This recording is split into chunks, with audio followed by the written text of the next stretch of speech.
Il ne reste que des débris de l'ancien camp de réfugiés ivoiriens, situé à 10 km à l'est de Lomé. Voici à quoi ressemblait, avant sa destruction, ce camp créé en 2011 pour accueillir les réfugiés fuyant la crise ivoirienne.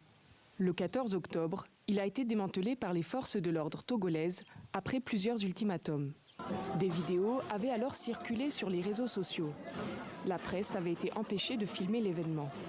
Une semaine plus tard, plus de 600 personnes vivent toujours à quelques mètres de l'ancien camp. Leur statut de réfugiés ivoiriens n'existe plus depuis le 30 juin dernier. Nous dormons à ciel ouvert ici et à tout moment nous ne savons pas ce qui peut nous arriver. Il y a des personnes ici qui sont malades et dans ce lot ici, il y a des personnes aussi à besoins spécifiques qui sont des vulnérables en fait. Ce qu'attendent ces ex-réfugiés, c'est avant tout un accompagnement dans ce qui s'appelle le processus d'intégration locale. Un processus choisi par certains dès 2018 à travers le Haut Commissariat aux réfugiés des Nations Unies, le HCR. C'est dans l'attente de la fin de ce processus-là qu'on était. Et puis le HCR, l'État togolais est venu nous mettre dehors avec l'armée. L'ancien réfugié brandit pour preuve ce document co-signé du HCR, de l'État togolais et de l'ONG Green Village Foundation. Ce prospectus daterait d'il y a 4 ans et mentionne pour les réfugiés qui veulent s'intégrer au Togo des possibilités de permis de séjour ou d'acquisition de nationalité togolaise et aussi un package socio-économique. Nous avons choisi l'intégration locale et l'accompagnement, nous n'avons pas encore eu l'accompagnement. Le HCR n'a pas donné suite pendant une semaine à la demande d'interview de TV5 Monde. En effet, il semble que les choses aient changé.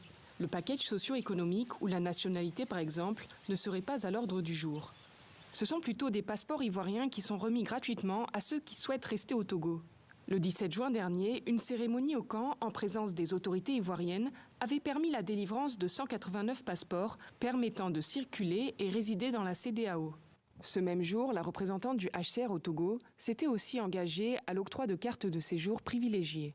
Plusieurs ex-réfugiés qui ont fait la demande de passeport ne l'ont pas encore reçu aujourd'hui. Du côté du gouvernement, on insiste sur l'accueil des 7000 réfugiés en 2011 et les aides déjà réalisées.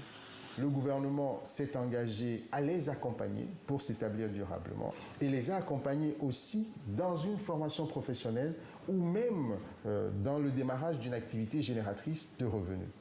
Mais ce qui est sûr, c'est qu'aujourd'hui, après le prononcé de la clause de cessation du statut, ils ne bénéficient plus de l'accompagnement de l'État togolais. Le HCR et le Togo ont aidé les réfugiés pendant 11 ans.